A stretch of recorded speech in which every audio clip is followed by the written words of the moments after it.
कथा उत्सव में आप सभी का हृदय से स्वागत है। आज मैं आपके समक्ष प्रस्तुत कर रही हूँ जयशंकर प्रसाद की सर्वश्रेष्ठ कहानियों में से एक कहानी सहयोग। मनोरमा एक भूल से सचेत होकर जब तक उसे सुधारने में लगती है तब तक उसकी दूसरी भूल उसे अपनी मनुष्यता पर ही संदेह दिलाने लगती है। प्रतिदिन प्रतिक्षण भूल की अविच्छिन्न श्रृंखला मानव जीवन को जकड़े हुए है। यह उसने कभी हृदयंगम नहीं किया। भ्रम को उसने शत्रु के रूप में देखा। वह उससे प्रतिपद शंकित और संदिग्ध रहने लगी। उसकी स्वाभाविक सरलता जो बनावटी भ्रम उत्पन्न कर दिया करती थी और उसके अस्तित्व में सुंदरता पॉलिश कर दिया करती थी, अब उससे बिछुड़ने लगी। वह एक बनावटी रूप और एक आवभगत को अपना आभरण समझने लगी। मोहन एक हृदयहीन युवक उसे दिल्ली से ब्याह लाया था। उसकी स्वाभाविकता पर अपने आतंक से क्रूर शासन करने, उसे आत्मचिंता शून्य पतिगत प्राण बनाने की उत्कट अभिलाषा से हृदयहीन कल से चलती फिरती हुई पुतली बना डाला और वह इसी में अपनी विजय और पौरुष की पराकाष्ठा को समझने लगा था। धीरे धीरे अब मनोरमा में अपना निज का कुछ नहीं रहा। वह उसे एक प्रकार से भूल सी गई थी। दिल्ली के समीप का यमुना तट का वह गांव जिसमें वह पली बड़ी थी, अब उसे कुछ विस्मृत सा हो चला था।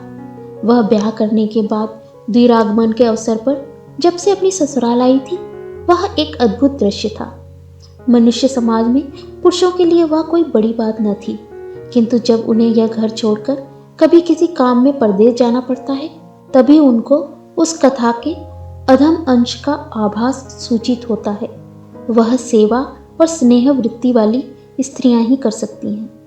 जहां अपना कोई हक नहीं है, जिससे कभी की जान पहचान नहीं, जिस स्थान पर केवल वधु दर्शन का कौतूहल मात्र उसकी अभ्यर्थना करने वाला है, वहां वह रोते और सिसकते किसी साहस से आई और किसी को अपने रूप से, किसी को अपने विनय से, किसी को स्नेह से उसने वश में करना आरंभ किया। उसे सफलता भी मिली। जिस तरह एक महाउद्योगी किसी भारी अनुसंधान के लिए अपने घर से अलग होकर अपने सहारे अपना साधन बनाता है, वह कथा सरित सागर के साहसिक लोग बेताल या विद्याधरत्व की सिद्धि के असंभवनीय साहस का परिचय देते हैं। वह इन प्रतिदिन साहस कारिणी मनुष्य जाति की किशोरियों के सामने क्या है, जिनकी बुद्धि और अवस्था कुछ भी इसके अनुकूल नहीं है।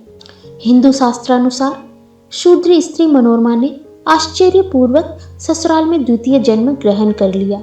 उसे द्विजन्मा कहने में कोई बाधा नहीं है। मेला देखकर मोहन लौटा। उसकी अनुराग लता, उसकी प्रगल्भा प्रेयसी ने उसका साथ नहीं दिया। संभवतः वह किसी विशेष आकर्षक पुरुष के साथ सहयोग करके चली गई। मेला फीका हो गया। नदी के पुल पर एक पत्थर पर वह बैठ गया। अंधेरी रात धीरे धीरे गंभीर होती जा रही थी।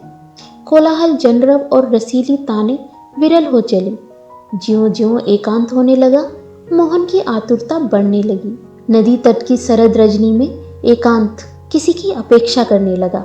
उसका हृदय उत्सुक चंचल हो चला। मोहन ने सोचा, इस समय क्या करे। विनोदी हृदय उत्सुक हुआ।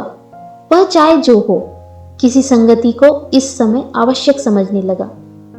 प्यार न करने पर भी मनोरमा का ही ध्यान आया। समस्या हल होते देखकर वह घर की ओर चल पड़ा। मनोरमा का त्योहार अभी बाकी था। नगर भर में एक नीरव अवसाद हो गया था, किंतु मनोरमा के हृदय में कोलाहल हो रहा था। ऐसे त्योहार के दिन भी वह मोहन को न खिला सकी थी। लैंप के मंद प्रकाश में खिड़की के जंगले के पास वह बैठी रही। विचारने को कुछ भी उसके पास न था, केवल स्वामी की आशा में दास के समान उत्कंठित बैठी थी। दरवाजा खटका। वह उठी।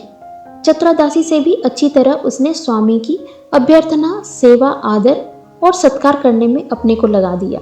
मोहन चुपचाप अपने ग्रासों के साथ वाग्य युद्ध और दंत घर्षण करने लगा। मनोरमा ने भूल कर भी यह न पूछा कि तुम इतनी देर कहाँ थे, क्यों नहीं आए। न वह रूठी, न वह ऐंठी। गुरुमान की कौन कहे, लघुमान का छीटा नहीं। मोहन को यह और असह्य हो गया। उसने समझा कि हम इस योग्य भी नहीं रहे कि कोई हमसे यह पूछे, तुम कहाँ इतनी देर मरते थे। पत्नी का अपमान उसे और यंत्रणा देने लगा। वह भोजन करते करते अकस्मात रुक गया। मनोरमा ने पूछा, क्या दूध ले आऊं? अब और कुछ नहीं लीजिएगा? साधारण प्रश्न था, किंतु मोहन को प्रतीत हुआ कि यह तो अतिथि की सी अभ्यर्थना है, गृहस्थ की अपने घर की सी नहीं। वह चट से बोल उठा, नहीं, आज दूध न लूंगा। किंतु मनोरमा तो तब तक दूध का कटोरा लेकर सामने आ गई और बोली, थोड़ा सा लीजिए, अभी गर्म है। मोहन बार बार सोचता था कि कोई ऐसी बात निकले जिसमें मुझे कुछ करना पड़े और मनोरमा माननी बने, मैं उसे मनाऊं। किंतु मनोरमा में वह मिट्टी ही नहीं रही। मनोरमा तो कल की पुतली हो गई थी। मोहन ने दूध अभी गर्म है इसी में से देर होने का व्यंग निकाल लिया और कहा, आज मेला देखने चला गया था, इसी में देर हुई। किंतु वहां कैफियत तो कोई लेता न था, देने के लिए प्रस्तुत अवश्य था। मनोरमा ने कहा, नहीं, अभी देर तो नहीं हुई, आधा घंटा हुआ होगा कि दूध उतारा गया है। मोहन हताश हो गया, चुपचाप पलंग पर जा लेटा। मनोरमा ने उधर ध्यान भी नहीं दिया। वह चतुरता से गृहस्थी की सारी वस्तुओं को समेटने लगी। थोड़ी देर में इससे निपटकर वह अपनी भूल समझ गई, चट पान लगाने बैठ गई। मोहन ने यह देखकर कहा, नहीं, मैं पान इस समय नहीं खाऊंगा। मनोरमा ने भयभीत स्वर से कहा, बिखरी हुई चीजें इकट्ठी ना कर लेती तो बिल्ली चूहे उसे खराब कर देती। थोड़ी देर हुई है, क्षमा कीजिए, 2 पान तो अवश्य खा लीजिए। बाध्य होकर मोहन को 2 पान खाने पड़े। अब मनोरमा पैर दबाने बैठी। वैश्या से तिरस्कृत मोहन घबरा उठा। वह इस सेवा से कब छुट्टी पावे, इस सहयोग से क्या बस चले। उसने विचारा कि मनोरमा को मैंने ही तो ऐसे बनाना चाहा था, अब वह ऐसी हुई तो मुझे अब विरक्ति क्यों है। इसके चरित्र को यह अंश क्यों नहीं रुचता। किसी ने उसके कान में धीरे से कहा, तुम तो अपनी स्त्री को अपनी दासी बनाना चाहते थे, जो वास्तव में तुम्हारी अंतरात्मा को इप्सित नहीं था। तुम्हारी कुप्रवृत्तियों की वह उत्तेजना थी कि वह तुम्हारी चिर संगनी ना होकर दासी के समान आज्ञाकारिणी मात्र रहे। वही हुआ, अब क्यों झकते हो। अकस्मात मोहन उठ बैठा। मोहन और मनोरमा एक दूसरे के पैर पकड़े हुए थे।